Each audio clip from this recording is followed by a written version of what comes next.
Dar vienas pirmadienis ir su jumis, kaip jau įprasta, sveikinasi podcastas LKL Dunk. Algimantas Bružas, Tautvydas Kubilius, aptarsim karščiausias Lietuvos krepšinio lygos aktualijas ir paliesim turbūt ne tik LKL, paliesim šiek tiek ir kitų temų. Ir pradžiai noriu paklausti ar pastebėjai, kad aš jau čia truputį apvalgyt spėjau, kol tavęs laukia. Kai taip skanu, kaip nesuvalgysi, čia, žinai, gal pusryčių nevalgysi. Spėjau ir pusryčius pavalgyti, bet biškai anksčiau atvažiavau, tai aš čia truputį Pakrapsnoju. pamažinau tų mėsyčių. Tai mus kaip visuomet remia Krekenavos, kai norisi mėsos. Galim pradėti iš karto nuo to, kad praėjusią savaitę turėjom konkursą ir prastai jums sekėsi. Galiu pasakyti, gerbėmieji, tam konkurse niekas nebuvo net arti su savo spėjimais, tai nusprendėm, kad praeitos savaitės prizą dvigubinam ir šią savaitę atiduosim 2 rinkinius ir šiek tiek paprastinam sąlygas, nebereikia spėti nieko, kas laimės, kas taps naudingiausiu, dar kažko. Jau dabar skelbiu konkursą, galite iškart mėginti rašyti.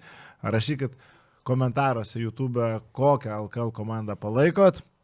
Ir burtų keliu išrinksim 2 laimėtojus, kuriems atiteks mūsų rėmėjo prizai. Tai visi įdomu to pačiu pasižiūrėti, kokių komandų bus daugiausia. Aišku, Žalgiris dominuos, bet tarkim, kas antroje, trečioje vietoje bus visai įdomu pasižiūrėti. Ne, kokia mūsų auditorija, žinai. Kiek yra miestiečių, gal yra daugiau žiūrinčių mažesniuose miestuose, tai būtų įdomu pasižiūrėti. Aš kaip tik įsivaizduoju, kad iš tų miestų, kurios turi LKL komandas, visai gali įsijungę mūsų podcastą pažiūrėti. Nes kas daugiau kalba apie Gargždus, apie Nevėžį, apie Uteną.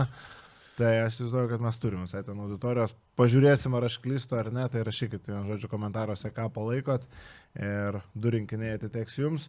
O pradedant nuo aktualių užsipilį, kur pigiau dar. Ar jau nebespėjai? Nežinau, aš kažkaip jo šitą praleidau, tai neužgaudžiau, bet šiaip man atrodo, kad ta benzo kainos neįspūdingai ten biškelį užkilo. Aišku, užsidėjo jie čia savo reaguodami į krizę, nors ten turbūt klausimas, kiek tikrai čia lėmė tą kilimą, sakykime, kiek aš domėjausi, čia labiau gal toks degalinių bandymas apžaisti, bet... Ne, dabar jau ir dizelis tikrai ne iš lempos, kaip sakant, kyla, nes būtent su to sąsvariu ten labai stipriai susiję, nes būtent iš ten tas dizelis... Tai matai, ant benzo, tai žinai, o kas dizelį vairuoja, tai kaip sakant, ir žiemą sunkiau ir dabar turbūt. Ir dabar jau važiavau, tai ryte euros 95, euros 99, 2 dar niekur nemačiau, bet jau... O naftos kaina, man atrodo, pasiekė 106-109, tai dar pareis. Ir šiaip, žinai, šitos kuro kainos vis tiek atsiliepia galiausiai paskui visko kainom. Tai viskas kyla. Bet gal ilgai nesilaikys, tai žiūrėsim, kaip čia kas, jeigu ką iš ryčių turim, išgyvensim, kaip sakant, ir su dizeliu po 2 eurus, o galim tada pereiti prie to, ko susirinkom, ne apie benzino ir ne apie dizelio kainas, o apie LKL turą, aišku, pradėsim. Ir pirmos savaitgalio rungtynės buvo turbūt ir įdomiausios, bent jau man, Juventusas prieš Lietkabelį. Ir iš karto nuo tokio teiko pradėsiu, grįžta pavasario Lietkabelis. Tas, ko mes laukiam maždaug žiemos vidury. Ir pavasario Lietkabelis yra tas, kuris kartais nežaidžia gerai, nežaidžia kokybiškai, yra nevertas net pergalės kaip šitos rungtynėse, mano akimis, bet vis tiek sugeba laimėti. Absoliučiai taip, vėlgi čia tas atvejis, kai net ir toks ištrupėjęs tas Lietkabelis, ir aišku dabar išvyko Aimakas, tai pasižiūrėsim, kas jį pakeis, bet net ir toks Lietkabelis tikrai nepasidavė, buvo kelios situacijos, kaip ir po rungtynių sakė pats Šanakas, kelios situacijos, kai tikrai Juventus galėjo laimėtas rungtynės, bet Lietkabelio tas kovingumas, tas toksai, nežinau, ta patirtis tokia, tose svarbiose rungtynėse, kartais sakau, ne pirmas atvejis šį sezoną, jie kažkaip sugeba susitelkti ir žaisti iki galo. Tai va tas kelios situacijos, pirmam kėlinį Juventus turėjo +15, trečio gale +9, net negalė likus kelioms minutėms, bet kas buvo tragiška, Juventus kėlinių pabaigos, antro ar trečio kėlinio pabaigas, Juventus sužaidė tiesiog tragiškai ir išbarstydavo tą pranašumą, ypatingai antro kėlinio pabaiga man įstrigo, kur atrodytų kontroliavo visą pirmą pusę Juventusas ir sugeba į pertrauką išeiti su -1. Pirmą kartą Lietkabelis išsiveržė į priekį rungtynės ir tai yra antro kėlinio pabaiga. Tai natūralu, kad kerta psichologiškai, kai tu išbarstai viską, ką buvai susikūręs per rungtynių pradžią. Ir tada, iš tikrųjų, per pertrauką galvoju, vis tiek tas Juventusas pasiims, nes tu žiūri tas rungtynės ir tu matai kokybiškiau žaidžiančią Utenos komandą. Ir jo, vėl pradeda bėgti Juventus, vėl ten +9 ir vėl viską išbarsto. Tada ketvirtas kėlinys, likus 4-5 minutėm vėl +5/+4 turi Utena ir galiausiai vis tiek Džemalas Morisas ir kiti sugeba ištraukti Lietkabelį pergalę, tai neįtikėtinai. Ketvirtam kėliny tas +5 turėjo, bet paskui pabaiga irgi prastai sužaidė. 3 kartus berods suklydo, ar 2 kartus. Ta prasme, ten buvo 2-3 atakos, kai pasibaigė klaida ir dar Valinskas ten nesportinė tokia gavo, kur aišku ten nenubūdė labai, bet tokia, sakyčiau, irgi atkarpa, kuri parodo irgi tokią būseną komandos, nežinau, kartais atrodo, tokio solidumo norėtųsi, žinai, vis tiek tokios akimirkos ir čia ne pirmas toks mačas, kai jie taip žaidžia tas pabaigas, tai toj situacijai tiesiog Lietkabelis pasinaudojo, aišku, Džemelas Morisas pataikė, ta prasme, bet, sakau, Utena realiai nepasinaudojo progą laimėti, pati atidavė tą pergalę. Tai net ir pabaigoje turėjo realias galimybės Utena ištraukti tą pergalę, Valinskas, kai sumažino iki 1 taško, ten buvo pakankamai laiko apsigynus užpult, bet tu žaisdamas prieš varžovus be pagrindinio vidurio puolėjo nenusiimi kamulio. Tai tada jau turi prasižengti. Džemelas Morisas baudas pataiko, Ulecko tas paskutinis tritaškis, jis toks, sakykim, 20% tikimybės, kad įkris, tai tikrai ne į tokią pabaigą uteniškai turėjo ateiti. Dar vienas svarbus momentas man šiose rungtynėse buvo Diarra, trečia asmeninė ankstyva pražanga ir jo pasodinamas ant atsarginių žaidėjų suolelio, čia berods buvo antras dar kėlinys ir būtent be Diarra pradėjo Lietkabelis grįžti. Kai tavo lyderis taip apriboja savo minutės, tokia kvaila pražanga irgi yra didelė problema ir būtent be Diarra tada Lietkabelis labai nemažai atmetė jam. Jo, faktas, Diarra šitose rungtynėse kažkiek tikrai išsimušė iš vėžių tom pražangom ir tų taškų kaip ir sumetė kažkiek, ypač ten pirmoje pusėje pataikęs kelis tos metimus, užtikrintai tie 3 taškai kelis sukrito, bet šiaip tikrai nebuvo jo geros rungtynės. Tada tu žiūri, per ką žais daugiau Utenai ir čia turi šiokią tokią problemą, nes Kenny Cherif, matom, kol kas nėra geros sportinės formos, jau tikrai tie keli vidutinio nuotolio metimai, man atrodo, pats pirmas jau buvo atsakymas, kad žmogus tikrai dar toli nuo formos nelėtė lanko. Ta technika buvo išmetimo. Jo, tai čia, aišku, ten jam išslydo kažkiek kamuolys, ten paskui, matyt, nežinau, bet čia toks, akivaizdu, signalas, kad dar reikia laiko tikrai. Ir tada tu turi Vranešą, kur, sakyčiau, šiaip per mažai iš tikrųjų išnaudojo. Va šitą aš irgi buvau pasižymėjęs. Aš tikėjausi daugiau per jį žaisti. Realiai per jį žaidė tik trečiam kėliny, ten atkarpą sužaidė ir tikrai jis gerai atrodė prieš Lavrinovičių, ten išprovokavo pražangų visą kitą, bet Utena žaidžia tą, ką žaidžia visada, žaidžia pick and rollus, atakuoja Lietkabelio stepautą ir realiai per šitas rungtynės aš suskaičiavau, man atrodo, 1 kartą, kai kamuolys nuėjo iš šortrolą. Prieš stepautą jie žaidžia su tais giliais leidimais ir viskas, ta prasme. Ir tas kamuolys ten dideliui ne visada nueina, nors turėtų nueiti. Kitas dalykas, sakau, tu gali atakuoti, paprasčiausių žaidimų 1-1 išsivedė nugarą į krepšį, žaidžia Lavrinovičius prieš tave, galop tas pats Maldūnas. Ėjo pagalbos prieš Lavrinovičius, visus kartus. Tai man labai trūko šitoje vietoje akcento iš Juventus, atrodė, kad jie tiesiog žaidžia taip, kaip norėtų daugiau mažiau Lietkabelis tą polimą ir tikrai neišnaudojo tikrai savo tos pagrindinės persvaros šitose rungtynėse. Tai Vranešo 20 minučių, 12 taškų, 18 naudingumo balų, tai man irgi tikrai pritrūko net ne vien išnaudojimo, bet gausesnių minučių, ta prasme, tai tu žais su to Vranešu, gynyboje keis kažkiek atakuojamas, bet nemanau, kad čia buvo didžiausia problema Utenos komandos, kad Vranešą kažkiek užatakavo jie. O dar dėl Cherry, tai ta prasme faktas, kad ne formai dar, bet buvo man momentų, kur patiko jo sprendimai. Va čia iškart matosi žaidėjo patirtis ir net kalbėčiau ne apie sprendimus puolime, o gynyboje, kaip jis neturėdamas gero kūno, kelis kartus teisingai pastato kūną, teisingai užsiima padėtį, teisingai nueina kažkur padėti ir tokiais minimaliais dalykais jau sugeba duoti naudos. Aišku, kad iš jo tikimasi daugiau, iš jo tikimasi ir kad puolimas būtų sustatytas, nes Juventus tikrai trūksta to šalto proto atakos, ar tai ypač išryškėjo kėlinių pabaigose, bet tie tokie teigiami maži dalykai jau buvo pastebimi ir šiose rungtynėse. Jo, sutinku, tikrai jaučiasi jo IQ skaitimas, kaip kamuolį nusimetinėja, tai tikrai aš manau, dabar Utenai tiesiog reikia kantrybės laukti, kol jis įeis į sportinę formą ir manau tikrai gali turėti solidų žaidėją. Nors šiaip turėčiau pagirti tose rungtynėse ir Johnsono darbą, ypač gynyboje, pirmoje pusėje jo tos greitos rankos tikrai apsunkino labai tiek driblingą, tiek tiesiog kamuolio judinimą. Kulamaja padarė berods 4 iš viso klaidas, tai čia, žinai, 6 netgi, ten 4 gal per pirmą pusę, tai žodžiu, Tikrai buvo probleminis žaidėjas Lietkabelį, jo ta kibi gynyba kartais tikrai gali išmušti varžovus iš vėžių ir čia buvo tas atvejis. O tau nekilo mintis žiūrint šis rungtynės, kad kai nebėra Michaelo Flowerso, Jamelas Morrisas vėl gali atsiskleisti, nes... Absoliučiai taip. Tai turi šalia savęs Radičevičių, kuris yra kūrėjas ir dabar jis yra tas pagrindinis skoreris. Jo, ir šiaip atvirai, man atrodo, mes panašų vaizdą matysim tam pačiam ryte. Yra žaidėjas ir yra skoreris aikštelė. Ir dabar labai visos tos rolės aiškiai susidėliojo. Tas pats Bičkauskis, aš jaučiu, jis jau truputį geriau atrodo negu anksčiau. Gal jis irgi jautės kažkiek užgoštas Flowerso. Jis irgi iš tikrųjų gerai sužaidė tą rungtynių pabaigą. Taip, ir tie metikai, tie skoreriai, jie žino, kad per juos eina žaidimas. Kulo Maja dabar yra ramus, jisai žino, kad jam nereikia labai nusimetinėti kamuolį, jis gali savo tą krepšinį žaisti, jisai ten, žinai, meta tos tritaškius, veržiasi, užsibaiginėja.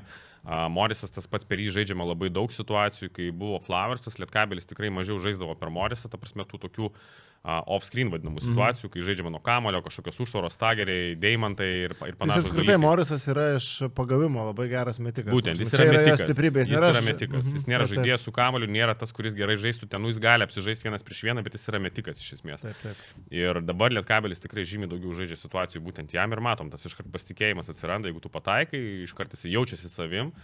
Ir sužaidžia tokį mačą. Ir dabar, va taip pažiūrint, sezono pabaigai, įsivaizduokasi Jono Mačiulio vietoje, du variantai. Tu gali paimti aukštūgį nesitardamas su Čanaku, kokį imtum ir kokį aukštūgį imtum Lietkabeliui vis dėlto, bandydamas jau prisitaikyti prie Nenado Čanako žaidimą. Aš manau, kad labai svarbu. Iš tikrųjų, šiaip aš spėčiau, ir čia man atrodo irgi minėjo, neatsimenu, Lukas Grabauskas, gal jo ten buvo įdėtas ta citata, ar Mačiulio kažkieno skaičiau, kad jiem labai svarbu charakteris. O gal Čanakas tas pats minėjo, Čanakas gali būti jo, kad jiem labai svarbu charakteris. Iš tikrųjų, aišku, tokiu sezono metu atsivež dabar žaidėjai ir kuris gerai jaustųsi šitoje sistemoje, nėra paprasta. Tai aš neišradinėčiau dviračių, jeigu galėčiau gauti Gagičių, tai aš bandyčiau jį gauti, bet nežinau, kokia ten situacija. Sako, kad jisai dar ten žaidžia ir mačiau iš tikrųjų įdėjo paustačinę per seniausiai, kad jie laimėjo dar kažkokią ten taurę vietinę ar kažką, tai matyt, kad jis dar ten žaidžia.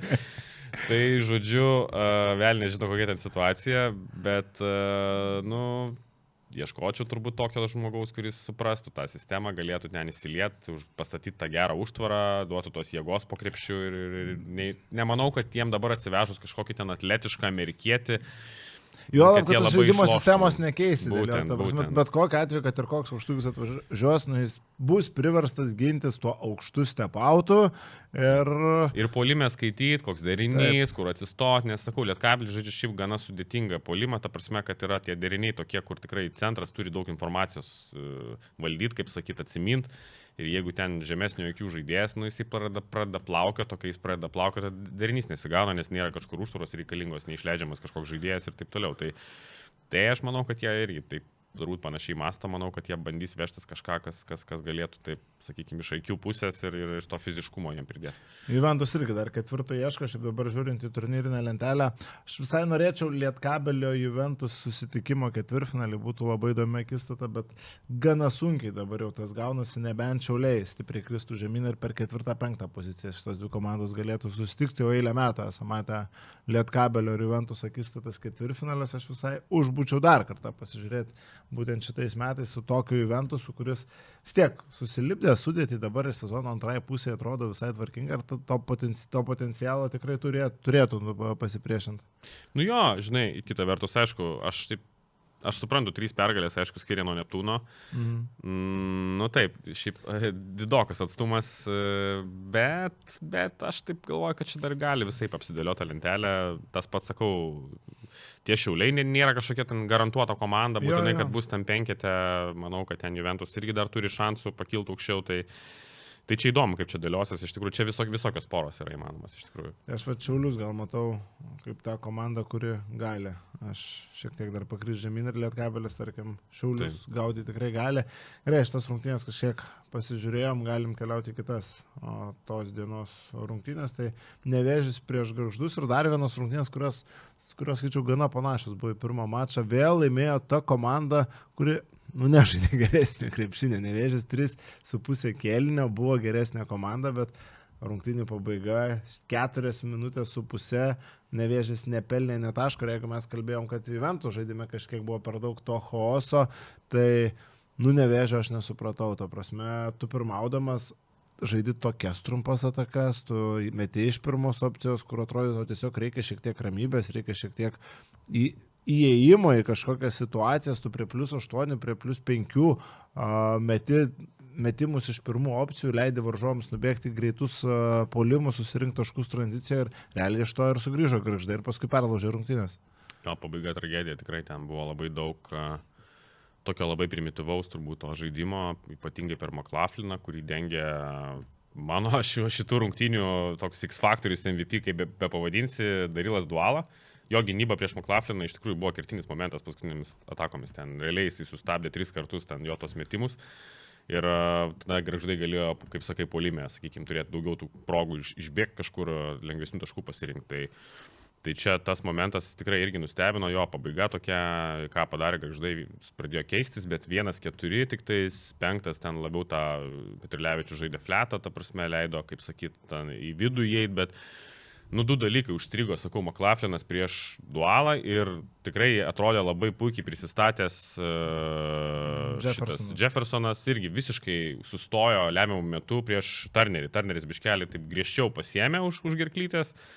Ir prasidėjo toksai minkimas vienoje vietoje, nusimetimai, kurių nereikia, tokios agresijos trūkumas, parodė, kad tikrai, kaip sakyt, klausimas, kaip jam toliau čia seksis, ar jis tikrai toks dominuojantis bus, koks atrodė tam tos 3 kėlinimus. Tai va tas labiausiai ir įsiminė čia 4 kėlinio pabaiga, kur jau atrodo Nevėžis dar buvo rungtynėse, ten keli taškai, kelios sekundės ir Jeffersonas nusimetė kamuolį, kur turėjo progą, kur pats turėjo išsimesti, va šitas labiausiai pritruko, bet šiaip nustebino Jeffersonas tikrai iš teigiamos pusės ir mes praeitam podcast'e kalbėjom, tai reikia patikslint, kad žaidės vis dėlto pernai žaidė Islandijai, ten vat ir buvo sumaišytas su tuo Joshua Jeffersonu į Pro Bowlers, kur visai kitą profilio žaidėjas, aš atsimenu, ir ruoždamasis, tada žiūrėjau, aš tą žiūrėjau, aš mačiau, kad tas Joshua Jeffersonas Islandija, bet kažkaip taip ir neužfiksavau, kad čia gali būti sumaišyta, bet va čia gera pastaba, kad jo žaidės Islandijai.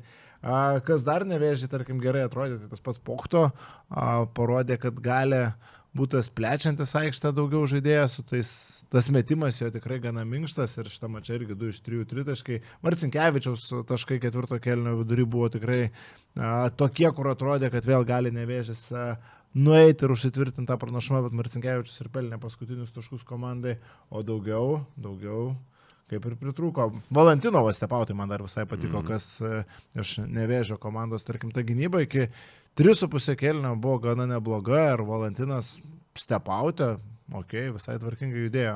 Gana greitas kojas turi, aš nedaug jo iš tikrųjų matęs buvau iki šitų metų. Šiaip jis yra toks visiškai late bloomeris, jis ten gal tik 16 metų pradėjo vos ne krepšinį žaisti, labai vėlyvas žaidėjas. Ir duomenys jo labai geri tikrai, ta prasme, tik tai tiek, kad puolime gal kol kas dar mažokai gali duoti.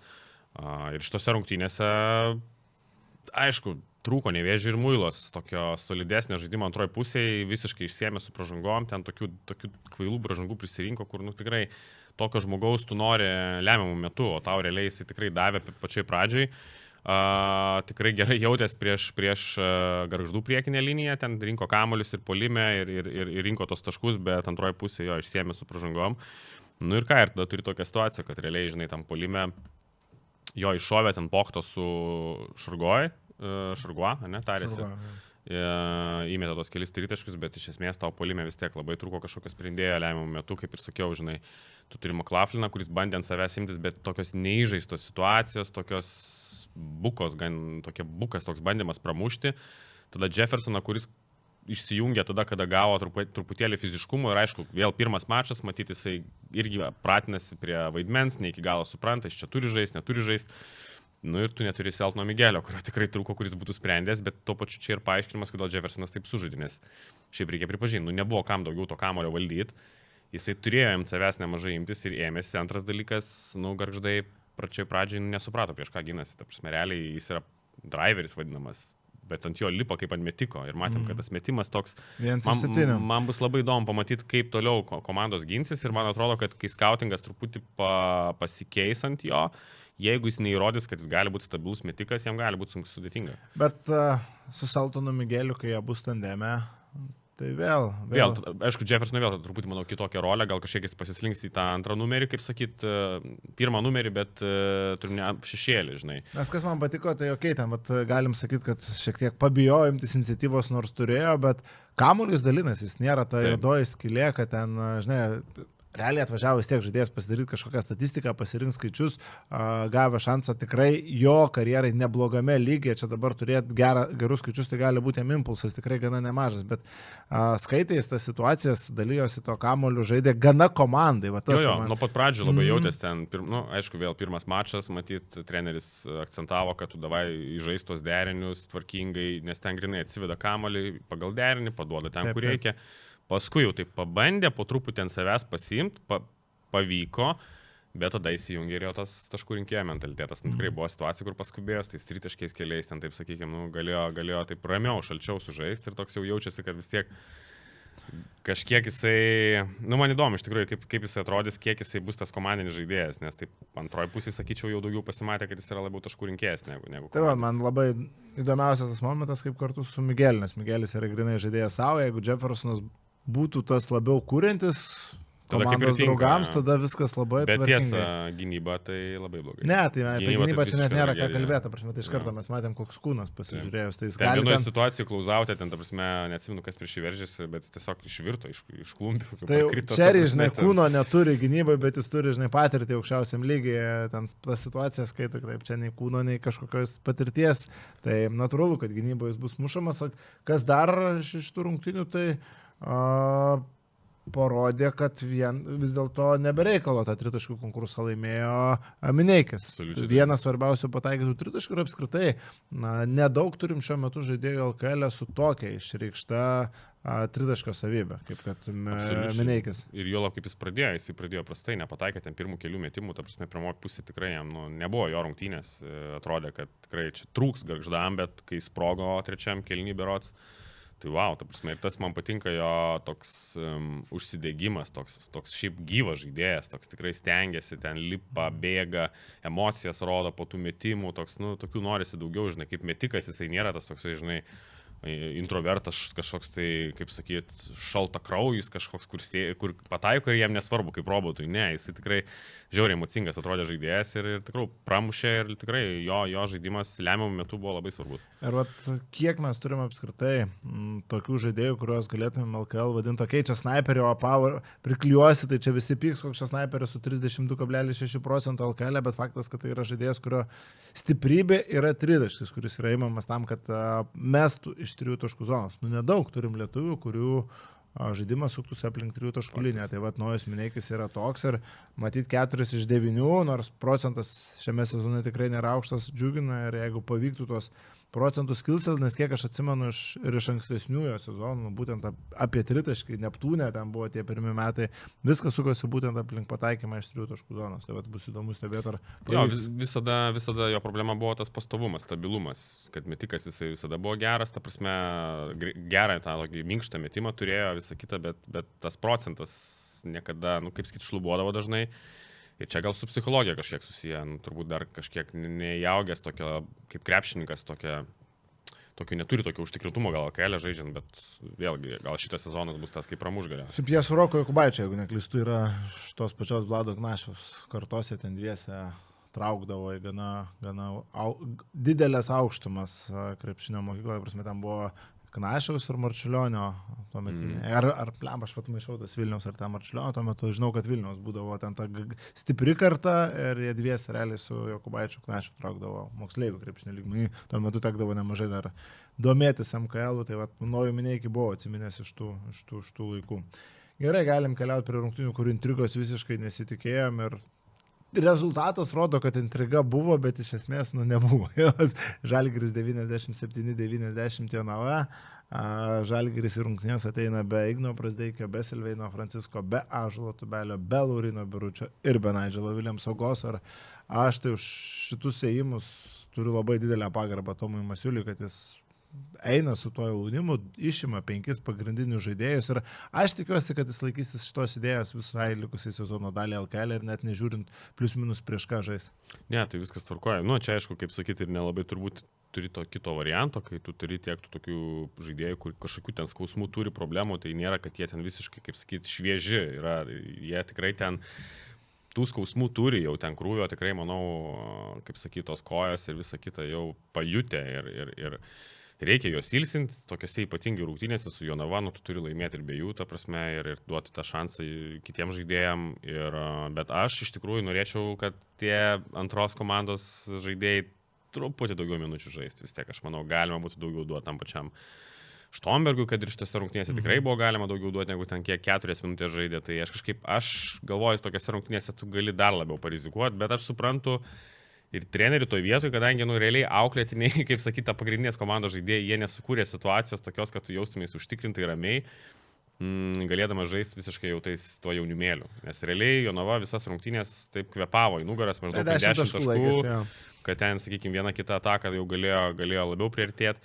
Tai suprantu, kad tokio užtikrintumo gal nebuvo visiškai, bet nežinau, aš kažkaip norėčiau daugiau matyti to jaunimėlio. Šiaip man keista, kad Arnas Butkevičius yra tarp tų žaidėjų, kurie žaidžia, atrodo, dar ką tik jis turėjo būti iškritęs ilgam laikui ir čia dabar jis nėra tarp tų žaidėjų, kurie taupom, žaidė 21,5 minutės, tai kaip ten viskas taip stebuklingai išsisprendė su tojo trauma, man čia didelis klausimas, bet nu faktas, kad viskas tada yra tikrai gerai, jeigu su Jonava gali žaisti 21,5 minutės, o šitos rungtynės, aišku, Žalgirio pusės yra apie tai, kad Deividas Sirvidis pagaliau iššovė rezultatyvių perdavimų karjeros geriausias rekordas 3 iš 4 pataikyti 3 taškai, 23 taškai ir tik čia tas klausimas, ar užteks jam pasirodyti LKL taip tokiuose šviesose, kad vėl sulauktų šansų Eurolygoje. Sunku pasakyti, žinai, aš manau vis tiek ten daugiau mažiau Eurolygoje ta rotacija yra tokia sustatyta, ten jau nelabai, manau, ten Masiulis nori rizikuoti, jau dabar lemiama atkarpa, kiek čia liko 8 rungtynės, tai jau visi, kaip sakyt, klausimai turi būti atsakyti, žaidžia tie, kas jau užsitarnavo per visą sezoną žaisti savo rolės, tai gal ten, žinai, jeigu ten Brazdeikis nesužais, gal gaus kokį šansą, bet manau, kad dabar jau yra jo sezonas apie žaidimą LKL daugiau. Ir pagarba tikrai, ir kaip sakyt, taip ir turėtų būti turbūt, bet smagu dėl to, kad jisai, čia matėm tų tokių rungtynių, kai ir Eurolygų ten visai neišleisdavo ir visą kitą, ir atrodė, ir čia per tą langą išvažiavo, kaip sakyt, prasivedint galvos, kaip sakė, kad žmogus nesugriuvo kažkaip, nepasidavė, vis tiek jis ateina, žaidžia, kaip yra, kokia situacija yra, tokia yra, kaip sakyt, jis ateina, daro savo darbą. Nu, iš tos rungtynėse nuo pat pradžių, ten tas pirmas prisilietimas, tas metimas. 10 taškų surinko per, man rodo, kelias minutės. Bet ten sakau, tas pirmas buvo jo, kur gavo kamuolį ant metimo, pražanga, ir tada toks, žinai, kur tu gauni iš karto pirmą prisilietimą, tai tas baudų metimus, ramiai susimeti, pajunti tą kamuolį, tvarkoji važiuoji. Jau 4 naudingumo balai yra, 2 man rodo. Ramu, tada, žinai, tada 10 iš eilės pendarot sumetė ir jau taip matės. Bet šiaip taškai taškais, bet tikrai kas labai patiko, kaip skirstė kamuolį. Ten buvo antro kėlinio pabaigoje, nu, įspūdingas perdavimas, Lyvai, ten greitoje atakoje, toks nuo žemės padavė, toks, wow, galvoju, oho, žinai, tai tikrai universaliai žaidė. Ir va čia apie tos rezultatus perdavimus mes matėm, kaip Ignas Brazdeikis šitoj vietoj pridėjo per pastarosius kelis, nežinau, mėnesius, turbūt dabar matom Deividas Sirvidis, irgi su perdavimu skirstimu, tai čia turbūt, nežinau, turbūt galima sieti su atsirandančių susižaidimų komandoje, su tuo, kad visi žino plius minus savo vietas, nepaisant to, kad 3 jauni žaidėjai įvesti, bet kai kamuolio judėjimas komandai yra geras, kai visi žino, kur kokiam derinį turi atsidurti, natūralu, kad yra tų rezultatyvių perdavimų skaičius išauga. Jo, ir ten, nu kaip, šiaip aišku, Deividas Sirvidis aukšto krepšinio IQ, žinai, jis visada ten, kaip sakyt, tą perdavimą gali paduoti. Ir kaip sakai, būtent labai lemia susižaidimas. Ir sakyčiau, iš tose rungtynėse man patiko ir drąsa, nes kartais, kai tu to spaudimo per daug jauti, kai toks jauties neužtikrintas, tu matai, yra galimybė paduoti tą perdavimą, bet tu kažkaip išsigasti, sudvėjoji, tada tu to nepadarai. Tai Sirvidis šitose rungtynėse visiškai užtikrintai jautėsi ir buvo kai kurie perdavimai, kur tu galvoji, okei, žinai. Kažką iš jaunimo turbūt išskirti vien iš šito mačo sudėtinga. Štombergas ten susimetė porą metimų, 4 taškus pelnė, daug baris. Štombergas ten iš tikrųjų jisai labai trumpai žaidė, bet net, sakyčiau, ten metimai viena situacija, tas pats Sirvidis parodė, apie ką yra Štombergas. Kiek, žinai, atletiškas yra vaikinas ir ten pakėlė kamuolį labai gražiai ir įdėjo, pakilo ten virš lanko. Tai šiaip Ignas Štombergas, aš taip pagalvojau, mes mažokai turim Lietuvoje tokių modernių 5 numerių. Pagalvojus tokių, kurie būtų greiti, atletiški, galėtų keisti. Turbūt apie Tubelį iškart visi galvoja. Bet vis tiek jis labiau 4, žinai, kaip sakyti, 4, 5, bet toks išreikštas 5 numeris, Štombergo matyčiau ateityje, tokį tikrai modernų. 208 ūgis dabar, žiūriu. Jo, 208 berots ūgis, ne, rankų ilgis irgi, man atrodo, pliusinis yra ir jis tikrai atletiškas yra, tas kylantis. Wow, ta prasme, virš lanko visiškai žaidžiantis žmogus, tai gerai bėgantis į greitą puolimą irgi. Tai bus įdomu, aišku, stebėti jo tobulėjimą, kur dabar turbūt labiausiai reikia pridėti, tai su baudų pataikymo procentu. Ir sumetimu, jo, bet baudos kol kas NKL ten irgi mačiau 50% plus minus metą, tai čia tas dalykas, bet šiaip, jeigu jis taip pastiprės, tai gali visai turėti neblogą karjerą, nes tokie, sakykime, atletiški, kurie gali keistis 5 numeriai, nu jie visada yra reikalingi. Tu vis laik nori turėti tokį vieną žaidėją komandoje tai roliai. Ir mes čia turbūt kalbam vėl apie NBA lygio talentą, net ne Europos. Nu, NBA, žinai, matai su NBA tokių žaidėjų, aš nežinau, blema, matai su NBA, aišku, žinai, sėdėtų čia koks NBA skautas, kuris daug laiko jį stebi, matė, jis gal, žinai, labai man paprieštarautų, bet aš kažkaip galvoju, kad NBA jis nieko baisiai neišsiskiria. Nu, ta prasme, jis kaip 5, jis neturi kažkokių įspūdingų duomenų. Atletai ten irgi yra 5, tai kažką tu turi turėti, kuo tu kitoks būtum, geresnis kažkur, ne, ar tu, pavyzdžiui, metimą turėtų gerą, tada taip. Kalbama apie pavyzdžiui, Motiejų Kryvą tą patį, kur irgi čia savo substekę dariau analizę, tai tu jau tik ką jis turi išskirtinio, tai dydį tiesiog, tai yra 2,20 beveik 2,18 didelis centras, kuris yra koordinuotas, kuris turi techninius dalykus, ilgas rankas, ta prasme, nu tiesiog dydis, kai jau yra, kažkas turi būti over the top, žinai, kažkas turi būti išskirtinio. Tai NBA kontekste, nežinau, ar Štombergas turės kažką tokio labai išskirtinio. Aš įsivaizdavau, kad irgi kalbam apie... Bet aišku, dar čia keli metai iki Štombergas. Taip, 18 metų dar nuvažiuosi, jeigu dabar į koledžą, spėčiau, turbūt tokia trajektorija bus kaip ir visų tų jaunuolių. Tai klausimas, kaip ten jį išnaudos, ką jis pridės savo žaidime, bet šiai dienai taip atrodo, man jis atrodo labiau gal Europai vis dėlto.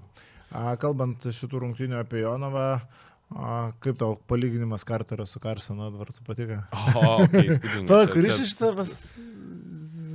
Vasiliauskas, man atrodo, ne? Čia toks, jo, nu... Bet šiaip negali sakyti, yra tas išmetimas. Nu, iš stiliaus gali bandyti, pritemta prasme, kad metikas, jo, jisai labai nenori. Metimas iš aukštos vietos, ta prasme, pakilus aukštai. Nu, tas taip, bet tiek, kad aš sakyčiau, jis taip...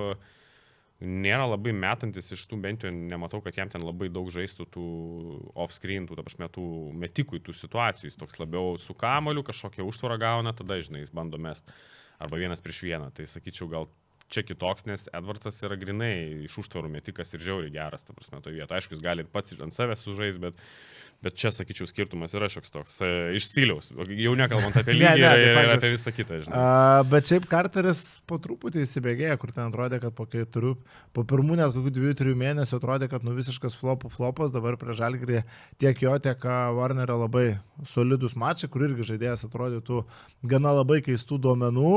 Bet... Šiaip man labai jis pradeda patikti, kažkaip man patinka jo tas greitas rankas, tas greitis, toks staigumas, jisai tą pirmą žingsnį turi tokį, nu tik tai, žinai, tas užsibaigimas kartais toks biški turėtų daugiau tokio užtikrintumo akcento užsibaigiant, nes būna, kad biškelių kontaktą gauna, tada jis atrodo kažkokio kitokio, ieško ten tokio ar pražangos, ar kažkokio tokio, neaišku, kokio tipo metimo, žodžiai, užsibaigęs akcentuotai, bet šiaip žiūrint, ta pati pabaiga, žinai, prieš Wrightą, kaip jisai ten atrodė, ten pabaigoje, žinai, 1-1 apsižaidinėjo, nu ten sakau, kažkaip, žiūriu, okei, potencialą bičias turi. Šitos rungtynės 8-8 dvitaškių buvo, viskas susimetė. Tai. Ir iš tikrųjų sukrito, ir tie tokie puščiotai, flauteriukai tokie, kur ten atšoka nuo kūno metą, ir tie sukrito. Rankų man mechanika išmetimo, tai viskas kaip ir tvarkoja, bet jeigu jis gauna kontaktą, nu su to kontaktu jau jam sunkiau sekasi, bent jau iš kitų rungtynių šitose.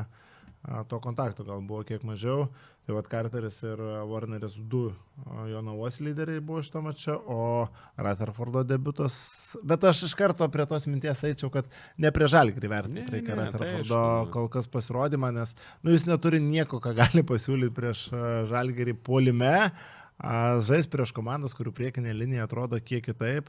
tada galima bus pakalbėti, kaip šitas aukštūgis atrodo. Gal natūralu, kad ir kažkiek be formos ir taip toliau, bet iš esmės tai neskubėčiau su išvadom tikrai. Jo, jisai faktas, čia, žinai, kaip sakyti, jėgos centras, bet jisai neturi jokios persvaros prieš Žalgirio priekinę liniją. Ne prieš Ulanovas, koks nors gali atsistoti ir ten jau bus problema, iš esmės. Beje, tas pats Ulanovas, aš buvau pakęs, kiek jis žaidė tų nugarai krepšį situacijų, ta prasme, aš nežinau, gal kokį 20 sužaidė ar dar daugiau, nes realiai visus paustino ten, nežinau, nesvarbu, ten Krikė tą patį ten daužė, bandė nugarą apsižais, visus, ta prasme, vieną po kito bandė paustinti, aišku, ten rezultatai iš to, tokie nebuvo įspūdingi, 2-6 dvitaškių pataikymas. Bet baudų išprovokavo, kamuolius sutraukė. Šiaip matėsi, kad norėjo po tų blankesnių rungtynių Eurolygoje sužaisti tokį mačą, nuo kurio biškai atsispirti, kad ir Sirvidis. Tai reikėjo šito impulso jam, ką Žalgiris sutvarkė 97-90 ir turbūt įdomiausias momentas buvo prieš rungtynės, kai Tomas Masiulis pasakė, kad vis dėlto su Ąžuolo Tubeliu nėra taip blogai, kaip galvota ir gali būti, kad net prieš Panathinaiko žaisti, jeigu jau čia žaistų Atėnuose jis, tai būtų iš vis kosmosas, bet aš kažkaip taip žiūriu, kad bent jau kitą savaitę jis tegul sugrįžta ir jau bus tvarkoje, o Atėnuose galima. Tiksliau, Atėnuose ar su Tubeliu ar be Tubelio, jeigu taip atvirai, daug šansų nematau. Sibet lažybos, Sibet. Neatsakingas lošimas gali sukelti priklausomybę. Taip, tai jo, aš ten rašiau po tų rungtynių ir pats dar pasitikrinau apie jo tą traumą, jis ten užsiminė tam interviu taip mislingai, kad jeigu pasakysiu, tai žinosit, kiek laiko nežaisiu, tai ten 22 metais Arizonos universitete irgi kairės čiurnos traumą patyrė, nežaidė buvo 5 dienų tarpas, tada žaidė rungtynėse nuo suolo, ten, neatsimenu, 15 gal minučių, žodžiu, nepilna jėga ir paskui dar, man atrodo, 4 dienų tarpas, tada jau žaidė savo minutės, tai apie 10 dienų, žodžiu, tai pilna jėga negalėjo, tai panašu, kad panašiai bus ir dabar, kaip suprantu iš Masiulio, kad iš esmės, kaip ir jeigu labai reikės, gal ten ir su Pavo sugebės jisai kažką pasiūlyti, kaip sakyti, išbėgti kažkokias minutės pažais, bet iš esmės reikia tikėtis jo pilnai žaidžiančio po savaitės. Tai viskas tada, sakyčiau, su Pau, kaip ir sakai, ar su Tubelio, ar be Tubelio, Žalgiris nėra favoritas. Aišku, bet Pau dabar atrodo taip, kad čia irgi. Tai būtų galima, tai... Faktai, vienas, bet... kaip sakant, vienas sakau, kitą širdį jaučiu ir galvoju, nes tu matai, kai Pau nuo Raklio gauna 21 tašką išbarstydamas, tai kada eina dabar tą Pau atskalbti tose Atėnuose, kaip pagalvoju. Tai sudėtinga, ten matai, aišku, bus super jau pikti, nervuoti, jau dabar dega šiknos. Tai... Ir aš įsivaizduoju, Lesoras grįžta, kaip tik ant Žalgirio, turi žaisti jau tai. Tai faktas, kad Žalgiris gali laimėti prieš Pavą, jau čia vėl kartosime 100 kartų, taip Žalgiris žaidžia geriau prieš geras komandas negu prieš prastas šį sezoną ir tikrai galėtų laimėti, bet aš kažkaip vis tiek, man taip atrodo, man kažkaip ramiau, kad jeigu Tubelis tik tais tokiam laikotarpiu, tai turėsim Tubelį su Realu namuose ir su Bayern namuose, kas tikrai, manau, 2 kertiniai mačai šito sezono gali. Ir su Ryto LKL darbė, gal turėtų. Mes vis tik apie LKL kalbam, tai aptarsim be abejo tą laukiantį mačą, ar koks turėtų būti požiūris mano nuomonė iš tas rungtynės, bet dar prieš tai Neptūnas nuvažiavo į Šiaulius ir nukabino Šiaulių fanų plakatą. Matei tą postuką su plakatu? Jo, tai... Kur šiaip įspūdingas Šiaulių fanų plakatas, reikia pradėti nuo to, bet Neptūno atrodo nusifotkinti su juo po mačo. Iš vis geras vairis. Toksai jo, žinai, čia tokie už aikštelės dalykai, bet... O kalbant apie tai, kas jau aikštelėje, tai Neptūnas be Veličkos ir be Tarolio. Artimiausiu metu tikisi, kad Dimas Petrauskas jau sugrįžimo. Tiek vieno, tiek kito. Tarolis dėl to ir rinktinį iš esmės nežaidė, kaip paaiškėja dabar. Dėl traumos Veličkos laukiam irgi artimiausių metų. Šiauliai iš tos rungtynėse be Fofana ir Valinsko. Ir pirmą Šiaulių pusę tai buvo tragiška. Darius Songaila ir po rungtynių spaudos konferencijoje kalbėjo, kad neatėjo komandai rungtynės, kur situacijos iš esmės 1-1, 50-50, tai banalūs krepšinio dalykai, bet žiūrint mačą, jie ir buvo akivaizdus, kad Neptūnas po tos pertraukos, po visiško fiasko KMT finaliniam ketvirte atėjo visiškai su kita energija šitas rungtynės. Ir kas svarbiausia, šitas rungtynės man ir buvo atsakymas, kokį mes galim tikėtis Neptūną matyti lemiamojo sezono stadijoje, kai nebelieka Europos taurės, kai lieka tik nacionalinis čempionatas, kiek bus motyvuoti tokie žaidėjai kaip Richardas Lomažas. Ir tai, ką mes pamatėme iš Richardo Lomažo Šiauliuose, atsako iš tikrųjų labai daug klausimų. Tikrai taip, jo, Lomažas tikrai nuo pat pirmų prisilietimų buvo agresyvus, realiai Šiauliai nelabai turėjo, nelabai rado su kuo jį stabdyti, bandė Kešvisą Stanley statyti ant jo nemažai, bet ta jo gynyba tikrai buvo prasta. Paskui bandė kitus žaidėjus, bet realiai nerado priešnodžių, tiesiog nerado žmogaus. O patys Šiauliai, dar taip sakyčiau, pirmo minutėm dar taip liktais, nepasakyčiau, kad visiškai kažkiek atsipūtė, atėjo, ten kovojo, viskas tvarkojo liktais, bet tas polimas nuo pat pirmų minučių toks labai klampus, sunkus jiems. Neptūnas labai tikrai, matęs, buvo žiauriai motyvuotas, tikrai gynyboje dirbo, taip retai matau dirbantį Neptūną, taip gerai rotuojantį, matos tikrai buvo treniruotėse. 81 praleistas taškas. Treniruotėse buvo tikrai atspardytos šiknos, kaip sakyt, po to finalinio ketvirto. Hebra tikrai atrodė padariusi išvadas. Ir ką rodo ir statistika, realiai Šiauliai per 14 minučių sukrapštė 16 taškų ir suklydo 10 kartų. Tai čia, žinai, ne Šiaulių krepšinis, ta prasme, Šiauliai yra visiškai puolimo komanda, bet, realiai nerado variantų, kaip tos taškus rinkti. Tas pats Hendersonas irgi, šiaip sakyčiau, taip strigo Beručkos gynyboje, ten šitas Maknaitas irgi nesusimetė ir tų gerų metimų ir daug tokių, sakyčiau, prastų sprendimų priėmė, tai Neptūnas pasiėmė už gerklių, kaip sakant. Taip, skirtai, Beručka ir Kozis yra du geriausiai besiginančius šiuo metu man Neptūno žaidėjai, jeigu taip paimant individualią asmeninę gynybą, ten apie komandinius dalykus jau sunkiau kalbėti, kai tos sistemos ten keičiasi ir ten labai sunku įvertinti, bet asmeniniai 1-1, tai Arnas Beručka visada jis ir Vilkuose buvo turbūt žaidėjas. Vaidmo toks, bet... Minimalus, bet vis tiek su gynyba. Kaip sakyti, čia koks kontekstas, kai tu turi, jeigu jis tavo yra geriausiai besiginantis, tai daug kas sako, kokie yra kiti žaidėjai. Šiaip Velička yra, kaip ir jeigu nori, gali gerai gintis, bet kai jis turi tokią rolę, kai jis turi tiek daug nešti puolime, tai dažnai to gynyboje taip nepersistengia, ten iš užtvarų išlendant ir panašiai, žinai. Jo, va čia dėl Veličkos gerai pataisinės, aš iškart pradėjau galvoti apie tuos gynybinio plano žaidėjus ir Veličką nustumė iškart iš šoną, bet jo, Beručkas turi perimti kamuoliai, tai ir ta asmeninė gynyba 1-1 buvo tikrai solidi. Ir kas man dar įstrigo iš Neptūno, kad vėl komanda traukia perimetro žaidėjai, tarkim, nėra Veličkos, bet tas pats Harrisonas Cleary. Kai yra Velička, Harrisonas Cleary man lieka šiek tiek be vaidmens, nes jo minutės gaunasi apie 10-12, o jis man yra didelių minučių žaidėjas. Taip, absoliučiai yra puolimo žaidėjas, jam reikia pasitikėjimo, galop per 10 minučių dažniausiai tu nieko įspūdingo neveiksi, kai esi atsarginis žaidėjas.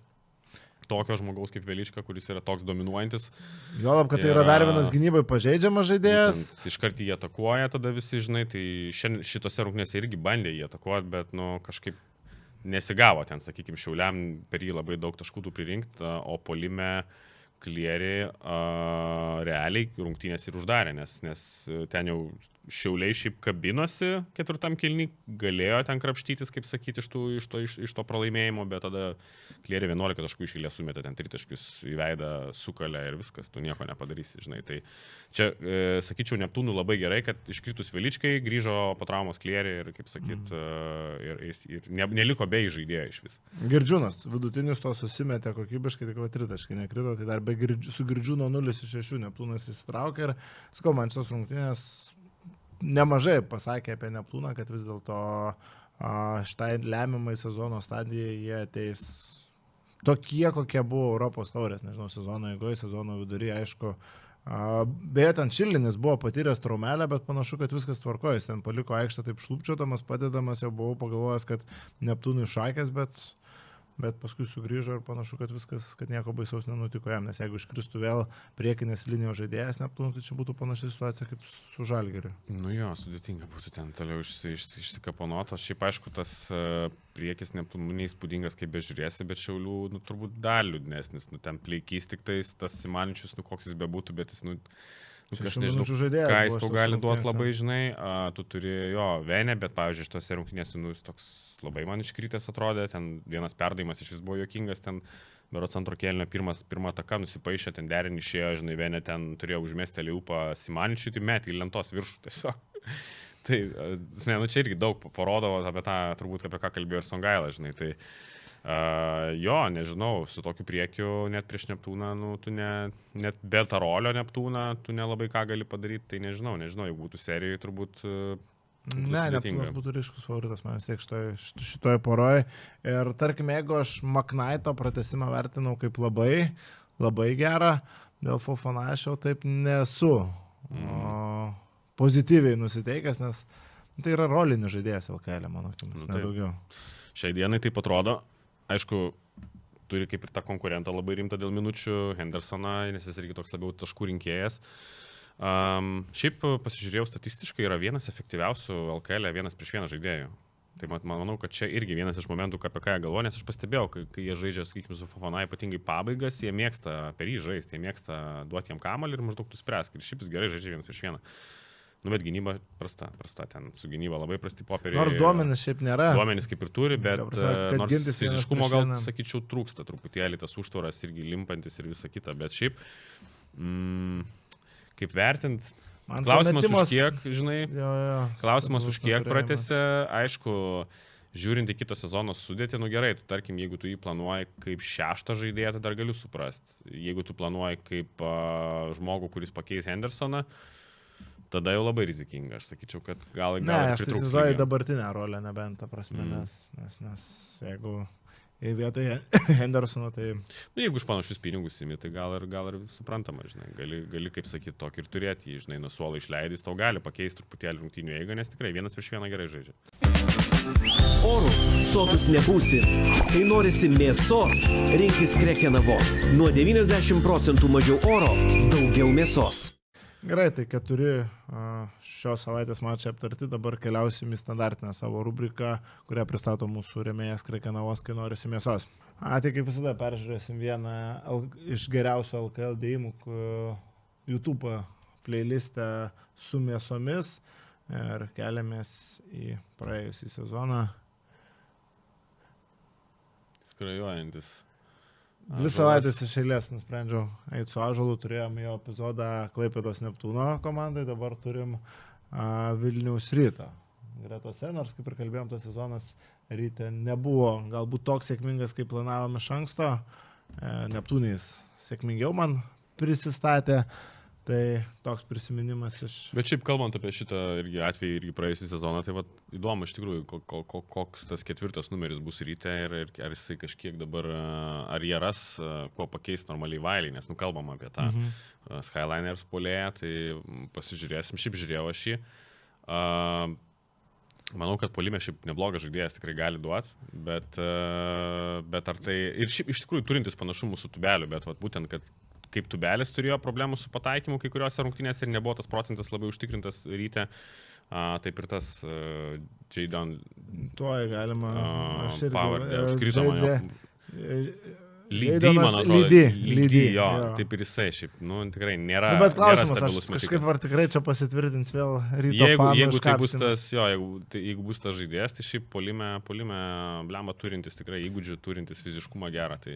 Ar tai yra pirmametis žaidėjas Europoje, tai yra rūkis, ar iš karto, Vokietijos lygos žemiau nei vidutiniokose, bet tokie skaičiai, tokia statistika, vis tik padori lyga.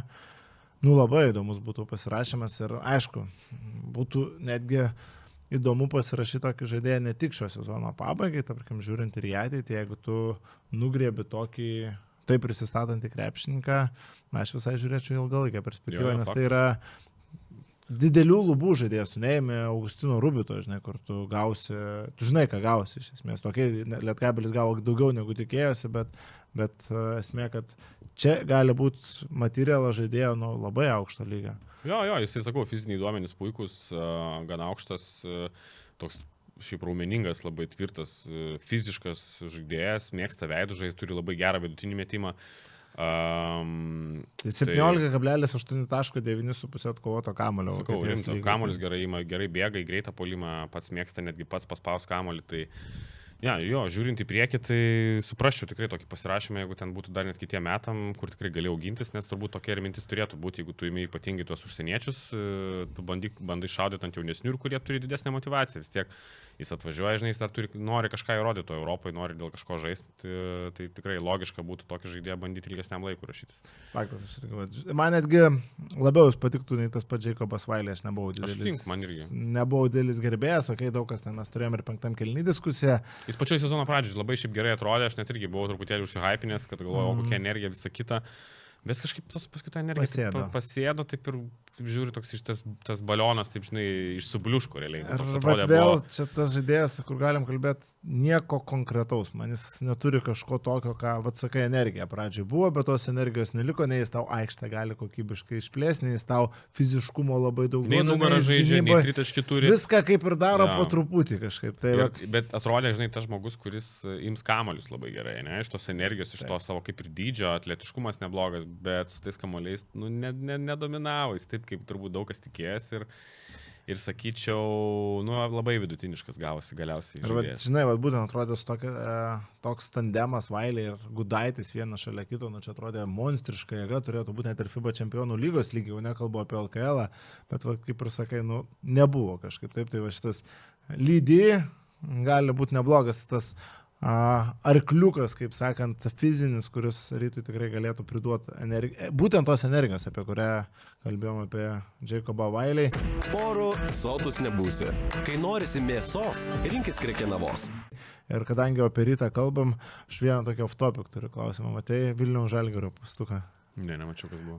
Vilniaus Žalgiris dabar pradėjo matuotis su rytu pagal lankomumą. Ir ten Vilniaus Žalgirio komunikacinis postas surašyta, kiek pas juos buvo šį mėnesį žmonių ir kiek buvo ryto rungtynėse su Neptūnu ir Vilniaus Žalgiris lenkia. Tai man labai įdomus tas dabar bus epizodas, kaip Vilniaus Žalgiris su rytu konkuruos, aš net nebijoju, Vilniuje dėl visko. Dėl gerbėjų, dėl pinigų, dėl...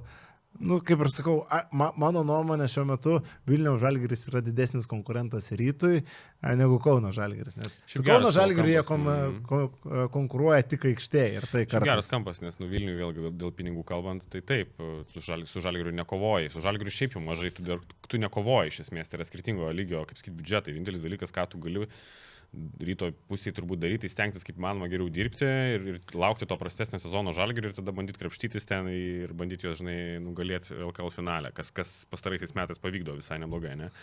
Tai Vilniaus Žalgiris dabar visiškai hypas Vilniui, čia visi tapino, kaip sakytų, užkurti, užburti, nori eiti žiūrėti.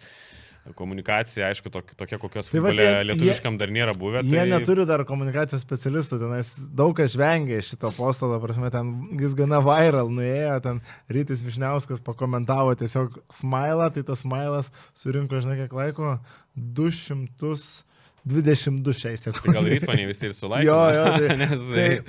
Tai jaučia grėsmę, žinai, tai čia gali būti tas momentas. Nežinau, žinai, aš kaip sakyt, sunku taip labai, pasakyti, kas čia bus, bet kad Vilniaus Žalgiris yra nauja jėga, tokia nauja pozityvi, ne kažkokia banga sporto pasaulyje Vilniuje, tai faktas ir įdomu, kaip čia tas dėliosis, žinai, tas tolimesnis jų ta kova, žinai. Ir kadangi jau kalbam apie naujas jėgas sportą, tai galima perėti ir prie kitos mūsų potėmės šio podcast'o, tai Tauragė panašu bus 10 LKL komanda, teko susirašyti ir su Tauragės atstovais, tai iš esmės likę licencijavimo klausimai, kurie, realu, kad bus išspręsti, nes visiems reikia tos 10 komandos ir ateina su ne kaip komerciniu būdu jie, bet su plėtros LKL galimybė, tiem, kaip suprantu, ten bus, nereikės susimokėtų, žinai, mokesčių didelių ir taip toliau. Jiem gal dar sumokės, kad 10 komanda bus. Kad tik ateitų, tai pliusas didelis arenos, teko matyti irgi tas vizualizacijas, arena tikrai labai labai solidi, ten dar beveik 2000 vietų ir galima didinti. Ten bėgimo takas kažkaip viršui bus padarytas, tiksliau ne kažkaip irgi mačiau tos vizualizacijas, tai tikrai atrodo labai kokybiškai, ten toks balkonas kaip ir yra, su bėgimo takais, tai ant jo būtų galima dar plėsti vietų kiek ir jie ten su labai nemažom ambicijom ateina, tik aišku, visi darbai, kurie susijęs su krepšinio klausimais, būtų pradėti spręsti tada, kai jau licenzijas būtų gauti dabar tokiam, kaip ir būtų laikas kažką jau pradėti, žinai, dėliotis, aš įsivaizduoju, bet tu negali, nes tu nesi tikras, kad tu ten būsi, tai toks būtų ant vandens startavimas. Bet čia, aišku, gera naujiena, kaip sakyti, LKL, vėl įdomu, aišku, kaip tas tvarkaraštis tada bus perdėliotas, bet šiaip, 10 komandų vis tiek kažkiek daugiau intrigos dėl to, kas išeis į atkrintamasis. LKL turbūt gerai yra, kaip bežiūrėsim. Ar man patinka, kai susirašai su tai žmonėmis iš Tauragės, tik sako maždaug dar kartą užakcentuokit, kad čia nėra Šviniaus. Čia nėra kaip Arūnas Pukelis. Arūnas Pukelis niekaip nėra susijęs su šita Tauragės komanda. Tai kaip Gargždam reikėjo atsikratyti buvusio klubo šleifo, ar jiems pavyksta tai daryti, nors futbolo pasaulio žmonės labai nepatenkinti Gargždų krepšinio komandos atsiradimu, nes Gargždai visada buvo futbolo miestas. Tai panaši situacija kažkiek yra ir Tauragėje, tik irgi jie bando modeliuoti taip, kad visi sutilps, nes ten dabar ir rankinio ambicingas projektas yra, ten mano buvęs Lietuvos rinktinės vartininkas Vilius Rašimas, kaip suprantu, irgi priminė man šitas vienas kolega, kad jis ten bandys išjudinti rankinio komandą, tai tikslas Tauragės yra turėti rankinio, krepšinio ir futbolo komandas aukščiausiose lygose. Kiek Tauragė yra pajėgi Sporto miestas, klausyk. tai turėti, tai čia jau klausimas, bet pati ambicija man patinka, nors kartais aš tokiose situacijose, kai yra tokie mažesni miestai, kaip Tauragė, kaip Gargždai, Pasvalys ir dar N kitų, aš labai žaviuosi tą idėją, kai nueinama nestandartinio sporto keliu. Nes krepšinėje, tu geriausiu atveju ką padarysi, ketvirtfinalį LKL pateksi, su kartą Uteną aploši, kartą per 5 metus Rytą įveiksi, o Pasvalys dabar nuėjo rankinio keliu, ar kiek žinau, pasvaliečiai, bent jau vietiniai žmonės yra patenkinti, nes jeigu tu turi kažkokį nišinį sportą, kuris tavo miesto tarpe yra populiarus, tai aš esu labiau už tai, kad eit tuo keliu, nei kad bandyti ant bet kokią kainą turėti LKL komandą, ar ten NKL turėti stipriausią komandą kišant didelius pinigus, nes yra, tarkim, ir čia aš nebūtinai apie komandinę sporto šakas, yra, tarkim, Kuršėnai, jeigu neklystų, dziudo kažkokias tradicijas turi, tai aš kažkaip visada galvoju, kad tie miestai, kur turi kažkokį nišinį sportą, kad tą nišinį sportą ir bandytų vystyti. Man kažkaip atrodo teisingesnis tas kelias, bet aš čia neapeliuoju tai, kad Tauragės komandos nereikia LKL.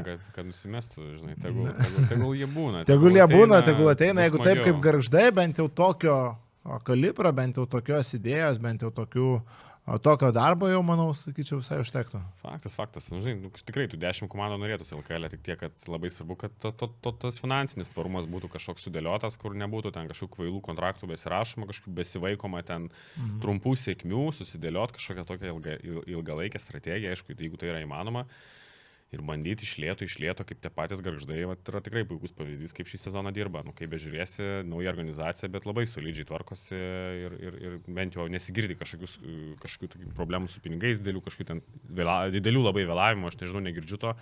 Gal jie yra, aš čia taip nežinodamas kalbu, bet taip iš šono žiūrėdamas, matau tikrai solidžią komandą su puikiu treneriu ir tikrai palaikoma labai.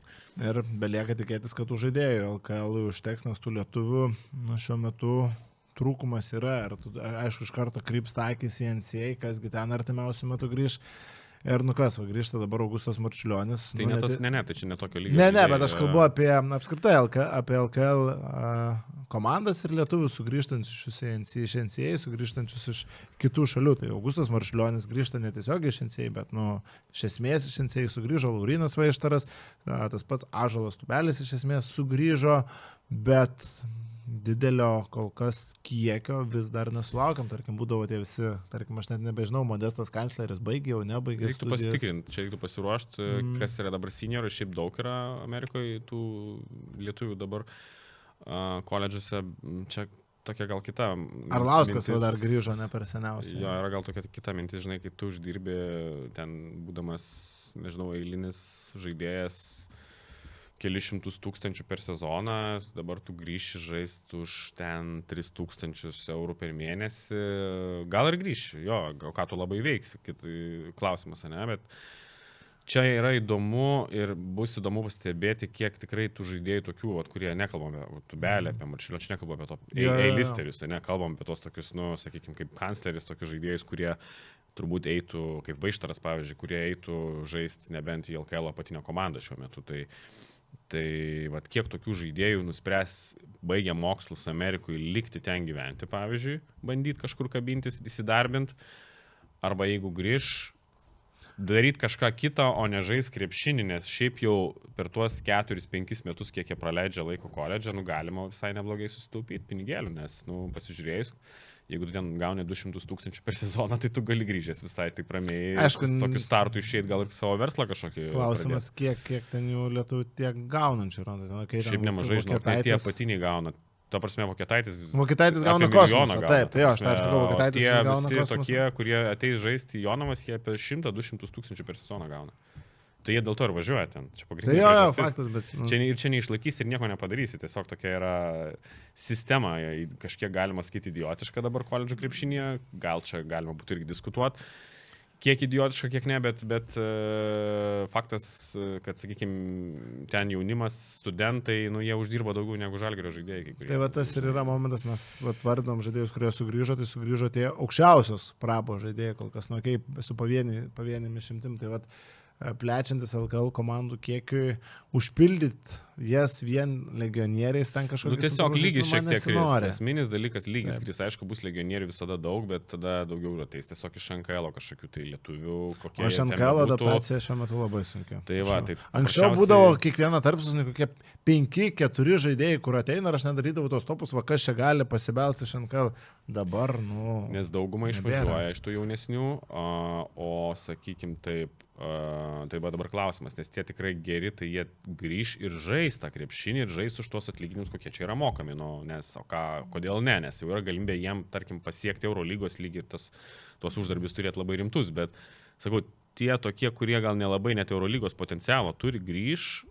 Ar jie tikrai norės žaisti LKL už kelis tūkstančius eurų, kai ten per sezoną, keli šimtai, tai... Gal galėtų bus įdomu pasižiūrėti. Įgyji kažkokią profesiją ten Jungtinėse Amerikos valstijose. Būtent, sakau, gal liksi ten, žinai, gal ten šeimą sukursi, gal ten, rasi darbą, gali likti, žinai, gal tu nuspręsi verslą gal apdaryti, jeigu tu turi, tarkim, 200 000 įstatinį kapitalą. Kebabinę. Kaip sakyti, visai ne vieną gal kebabinę atidaryti, žinai. Tai čia man bus įdomu stebėti, artimiausiais metais matysis tas trendas, į kurią pusę čia einam. Ar tikrai jie visi grįš ir žais tą krepšinį. Aš turiu žaidėją Tauragiai. Pasiūlymų. Dominikas Stanionis. Ok, geras variantas. Tauragiai tikrai būtų geras variantas. Aš manau, kad apatiniai kažkurie LKL komandai netgi galima būtų įbandyti ir pirmo tikrai augintis, tam pačiam, pavyzdžiui, Nevėžį, aš įsivaizduoju, toks Stanionis būtų projektas visai įdomus. Tai jis ir buvo Nevėžį prieš keletą metų ir tada į traumas labai stipriai suėdės. 2 kartus, man atrodo, šilės. Tai čia turbūt yra ta pagrindinė rizika su juo, sakau, kiek jisai, žinai, kiek tu gali jį investuoti, kiek tu gali būti tikras, kad jisai tau nesusitraumuos, bet faktas, tai yra tikrai įdomus žaidėjas, matom, kaip atrodo toj pačioj Latvijoje, ten komanda ir lygis nėra aukštas, bet jisai solidžiai atrodo, kaip bežiūrėsi. Tai dabar to iš Šiaurės Europos krepšinio lygoje žaidė playoffus, tai apskritai ten kosminį mačą sužaidė vėl Stanionis, tik nepasakysiu. Jie pralaimėjo, žinau, kad tą mačą NBL iškrito 8-finalį, ten įdomi ta sistema, dar aš jau pats ne prieš Dzikį kartą? Jo, prieš Varšuvos Dzikį, jo. Tai aš pasižiūrėjau, tarp kitko, čia kažkada irgi jo ta statistika. Man tik įdomus momentas buvo, kad jisai labai vengia mesti iš pagavimo, iš tų statinių padėčių. Ir labai prastai tą daro, realiai. Jisai po driblingo meta 45% ir meta didžioji dalis metimų po driblingo, o iš pagavimo tik 20% pataikymas ir beveik tokių metimų net nemeta, vengia labai. Tai aš jį iš jaunimo to krepšinio atsimenu, kad jis po driblingo jo, ir jis tų sudėtingų metimų labai daug sumesdavo. Aišku, tas startinį greitį, jis turėjo kosminį, kiek jo dabar vis dar yra. Čia klausimas, tas fizinės savybės labai įdomas, labai neaukštų, 1,79 m. Anksčiau bent jau būdavo oficialiais duomenim, dabar nežinau, gal ūgtelėjo kažkiek Latvijoje Valmero saulėje pasikaitinės. Gerai, tai galim tada pereiti ir prie mūsų standartinių spėjimų. Kitos LKL savaitės vėl 4 mačai, kovo 14, kovo 15 dienom. Pradėsim nuo Juventus Nevėžio, nuo 2 komandų, kurios patyrė pralaimėjimus šitam turė ir patyrė labai panašius pralaimėjimus. Nu ką, aš spėjau, aišku, Juventus pergalę. Manau, kad jiem tikrai labai šiaip svarbios rungtynės ir psichologinė prasme, ir turnyrinės lentelės prasme reikia laimėti. Rezultatas, sakyčiau, 83-77. Tuoj. 83-77. Aš manyčiau netgi didesnė Juventus pergalė. 87-70. Ok, čia jau taip užtikrintai. Jo, beje, praeitą turą atspėjom visus 4 laimėtojus. Abudu? Jo, man. Kaip vienodai spėjom? Aš gal, nežinau, aš tiksliai pasižymėjau savo Juventus Lietkabelio, bet... Tai man atrodo, man atrodo, Šiaulius spėjau. Man atrodo, Šiaulius dėjau. Tu, man atrodo, už Neptūną buvai. Aš už Neptūną tikrai dėjau, gal aš ten netai pasižymėjau. Aš nepataikiau. Suvesim kažkada visos... Okay. Garždai prieš Neptūną. Nu, tai čia Neptūnas, spėčiau, 90-85. Sudėtingas mačas, bet Neptūno pergalė. Aš vėl užtikrinčiau, esu su Neptūnu 70, ne, 88, 100. Ok. Pasakiau 75 ir prisiminiau, kad čia Neptūnas. Nu ir ką, einam prie įdomiausių rungtynių. Žalgiris Rytas gali, manau, čia šiek tiek ir apsistoti, ne tik ties rezultato spėjimu, bet kaip Žalgiris žiūrės šitą mačą ir laukia po to dvigubą Eurolygos savaitę, taip? Po šitos jo. Tuo galima pasitikslinti, kad nenusišnekėtumėm, nes ne viskas pasiruošiama iš anksto, kaip sakoma, tai kartais mintys kyla bediskutuojant, tai Žalgiris dabar žaidžia su Panathinaikos už šitą savaitę ir tada kovo 24 prieš Bayerną. Dar prieš tai su Realu, pasižiūrėk. Taip, kovo 20 su... Tai vienguba savaitė, po to bus dviguba prieš Bayerną. Bet vis tiek, kaip bežiūrėsi, dabar Žalgiris, aišku, čia aišku dabar klausimas, kiek Tubelis bus pasiruošę žaisti, kokia ten biručia situacija irgi.